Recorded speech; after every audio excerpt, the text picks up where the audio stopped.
Bonjour à tous, aujourd'hui dans les nutriments simplement, on va se vitaminer l'esprit avec la notion de cofacteur enzymatique. Qu'est-ce qu'un cofacteur enzymatique? Terme que j'emploie régulièrement, que les biochimistes emploient régulièrement, mais que les professionnels de santé ayant attrait à la micronutrition peuvent également employer. Alors d'un point de vue biochimique, un cofacteur, c'est un composé chimique non protéique, mais qui est nécessaire à l'activité biologique des protéines. C'est-à-dire que c'est un petit composé non protéique qui va être indispensable au bon fonctionnement de l'enzyme. Alors je vais vous citer quelques exemples de cofacteurs et vous allez voir, ça va vous éclairer. Un des plus connus, c'est la vitamine C. La vitamine C, c'est le cofacteur d'une enzyme particulière qui s'appelle la prolylhydrolase.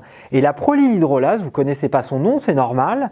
En revanche, vous savez que son dysfonctionnement provoque une maladie qui s'appelle le scorbut. Et oui, quand on n'a pas de vitamine C, la carence en vitamine C engendre une dégénérescence des tissus. Et ça, c'est lié au fait que la vitamine C empêche, ou l'absence de vitamine C empêche la fabrication du collagène et provoque une maladie qu'on appelle le scorbut. Ça vous donne aussi la mesure de l'importance des cofacteurs enzymatiques. Je peux vous en citer un autre, le zinc.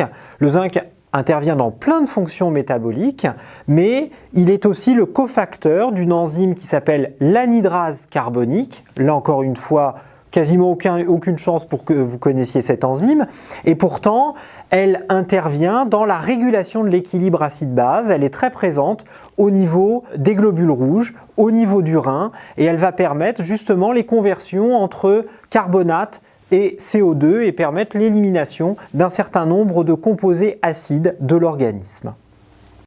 Et puis, je peux vous citer aussi l'exemple du chrome. Le chrome qui est le cofacteur, cette fois-ci non plus d'une enzyme mais d'une protéine, le récepteur à l'insuline. Le chrome est capable, via une protéine ou un complexe qui s'appelle la chromoduline, de se fixer sur le récepteur de l'insuline et d'augmenter la sensibilité de l'organisme à l'insuline. Et ça va potentialiser l'absorption des sucres, des graisses par les cellules graisseuses, les cellules musculaires ou les cellules neuronales. Parfois dans l'organisme, certaines enzymes ou certains complexes enzymatiques utilisent en même temps plusieurs cofacteurs.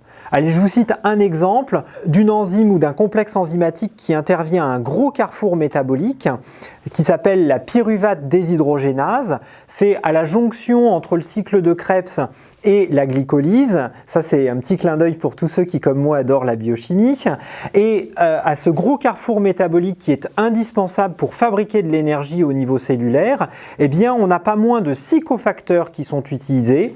La thiamine, donc une vitamine du groupe B, l'acide alpha-lipoïque, la flavine adénosine dinucléotide qu'on appelle le FAD, c'est un antioxydant très important en fait de la cellule et des cellules.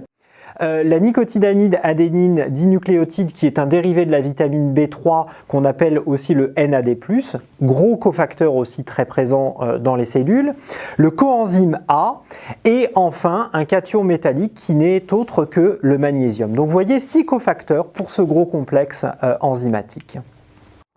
Alors comment classer les cofacteurs enzymatiques? On les classe en 2 catégories, ceux qui sont dits inorganiques, et vous allez trouver l'ensemble des oligoéléments dans cette catégorie, et notamment tous les cations métalliques, le fer, le cuivre, le manganèse, le zinc, le potassium, le sodium, etc., etc. Et puis vous allez trouver des composés organiques qui ont des noms très longs, généralement relativement complexes et qui sont présents dans quasiment toutes les cellules. Donc je vous ai cité déjà le FAD et le NAD qui sont des cofacteurs oxydoréducteurs très importants. On peut aussi citer par exemple la biotine, le coenzyme Q10, le coenzyme A, la S-adénosylméthionine, tout ça c'est des termes qui ne vous parlent peut-être pas et qui pourtant sont des points importants pour le bon fonctionnement du métabolisme cellulaire. Ces cofacteurs, il faut bien comprendre qu'ils sont indispensables au bon fonctionnement de l'organisme et il faudra trouver des apports dans notre alimentation ou éventuellement dans un certain nombre de suppléments si notre alimentation est incapable de nous apporter des quantités suffisantes pour couvrir nos besoins nutritionnels spécifiques. Bref, vous l'avez compris, derrière cette notion très biochimique de cofacteurs enzymatiques, eh bien on a un des fondements de la micronutrition et de l'optimisation du métabolisme cellulaire via notamment ces composés indispensables au métabolisme.